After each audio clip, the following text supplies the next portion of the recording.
আরে দেখি তো কয়টা বেজেছে। আরে 12টা বেজে গিয়েছে, তবু এরা ঘুম থেকে ওঠেনি। আরে এই যে তাড়াতাড়ি ওঠো, ঘুরতে যাবা না আজকে? তাড়াতাড়ি ওঠো, আমি গোসল করতে গেলাম, এসে যেন দেখি তোমরা সবাই রেডি হয়ে বসে আছো। ঠিক আছে, আমি গোসল করতে যাচ্ছি। এই তো আমার গোসল করা হয়ে গিয়েছে, দেখি তো ওরা উঠছে কিনা। আরে এখনো উঠে নাই, উঠছে কিন্তু বসে বসে মোবাইল দেখতেছে। বান্টির বাবা এখনো রেডি হচ্ছ না কেন? তাড়াতাড়ি রেডি হয়ে নাও, আমি গিয়ে শাড়িটা পরে নেই। এই তো শাড়ি পরা হয়ে গিয়েছে, এবার দেখি তো ওরা উঠছে কিনা। আরে ওরা তো খেলা করতেছে, ঠিক আছে ওরা খেলতে থাক, ওদের তো বেশি সময় লাগবে না, সময় তো আমারই লাগবে। হা হা, এই তো দুলটা পরে নিয়েছি। বন্ধুরা বলো আমাকে কেমন লাগছে?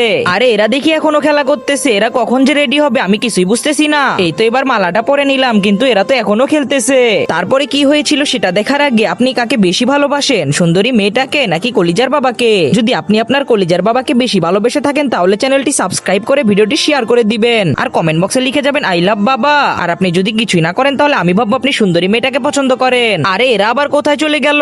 হা, আমরা তো বাইরে চলে এসেছি, আমাদের তো রেডিওতে বেশি সময় লাগেনি। আরে হ্যাঁ, আমি যেটা ভাবছি সেটাই হবে, ওরা মনে হচ্ছে বাইরে রেডি হয়ে আছে, আমি এখনই গিয়ে দেখবো। আরে কিন্তু ওইটা কি? ওরা তো এখনো রেডি হয়নি, ওরা তো ক্রিকেট খেলার জন্য এখানে বসে আছে। দূর বাবা, আমার কিছুই ভাল লাগে না।